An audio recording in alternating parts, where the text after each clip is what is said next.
Nextnya ada dari jasa transportasi dulu ya. Nih aku cerita nih Di. Jadi kan ada temanku nih yang apply kerjaan di perusahaan kargo gitu sebagai driver. Nah pada saat dia interview, dia tuh ditanya berbagai macam pertanyaan yang gak relevan dengan posisi yang dia apply. Gitu. Oh ya, kamu kayak gimana tuh?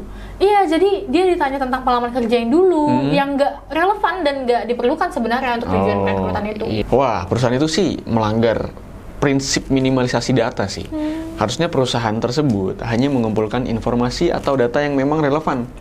Nah, terutama untuk posisi yang direkrut. Dan kalau memang perlu dijawab, teman kamu tuh harus nanya lagi, apakah pertanyaan yang dilontarkan itu diperlukan. Gitu, betul banget sih ya, betul. Jadi untuk yang simple nih, yang kalau misalnya disuruh memberikan data atau informasi yang nggak relevan dengan pekerjaan yang di-apply, sebaiknya sih jangan langsung dikasih ya, karena kan data tersebut itu bisa disalahgunakan. Ya, gitu. sensitif. Nah, sekarang kita masuk ke sektor layanan publik nih. Ada kasus menarik, coba kita dengerin sekarang, oke? Oke, apa tuh kasusnya? Jadi ada organisasi nirlaba yang ternyata tidak mendokumentasikan kegiatan pemrosesan data pribadi. Akibatnya saat diminta menunjukkan kepatuhan terhadap Undang-Undang PDP, mereka malah kesulitan untuk ngasih bukti. Wah, berarti mereka kurang banget ya dalam hal akuntabilitas. Bener. Iya, sebenarnya kan penting banget nih buat punya catatan pemrosesan data yang lengkap dan jelas, seperti jenis data yang diproses, tujuannya juga apa, dan langkah pelindungan yang diterapkan. Iya, bener. Tujuannya juga harus tahu kita. Solusinya mereka harus menciptakan dan memelihara catatan kegiatan pemrosesan data. Oh gitu ya? Serta melakukan audit internal. Karena kenapa? Mereka harus memastikan semua kegiatan pemrosesan data harus terdokumentasi dan mematuhi Undang-Undang PDP. Gitu. Jadi simple, kalau kamu mau bekerja di sektor publik atau layanan umum, jangan lupa juga ya untuk menjaga akuntabilitas data ini. Betul. Selain untuk kepatuhan, ini juga buat jaminan keamanan data pelanggan dan menghindari dari masalah hukum. Nah, sekarang kita masuk ke sektor produsen atau manufaktur nih, Di. Nah, di sini ada kasus yang cukup umum di kalangan yang suka olahraga nih, termasuk aku dan kamu kali ya. Iya, benar. Nah, kamu biasanya kalau olahraga itu pakai smartwatch kan? Pakai.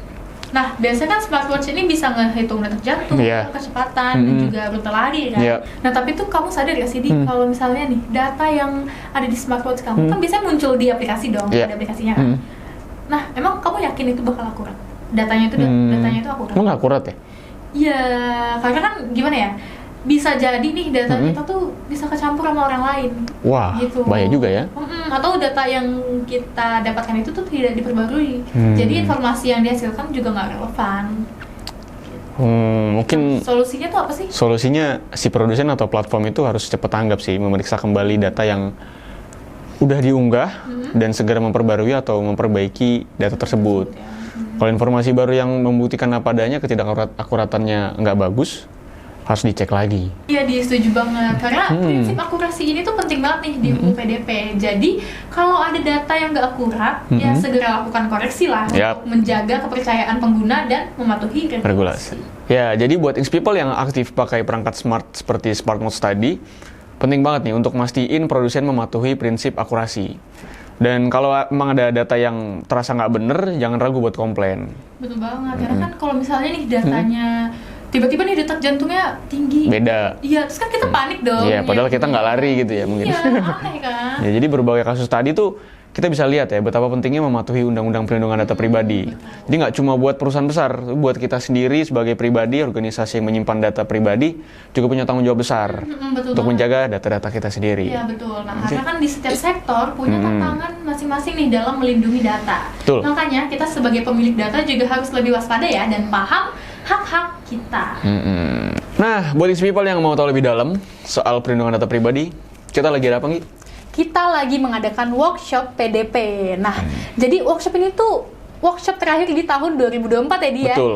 Iya, jadi di workshop ini kita bisa belajar tentang perlindungan data pribadi, karena data pribadi itu sangat amat penting loh, Ings People. Betul. Pokoknya jangan sampai ketinggalan tanggal 12 November 2024. Oke, Ings People, segitu aja What's Happening sekali ini. Kita tunggu ya kedatangan Ings People di workshop PDP tanggal 12 nanti. Jangan sampai kehabisan tempat duduk. Betul sekali. Yuk, registrasi sekarang. Info selanjutnya ada di deskripsi ya. Oke, segitu aja untuk episode kali ini. Stay safe and stay secure. See you, Ings People!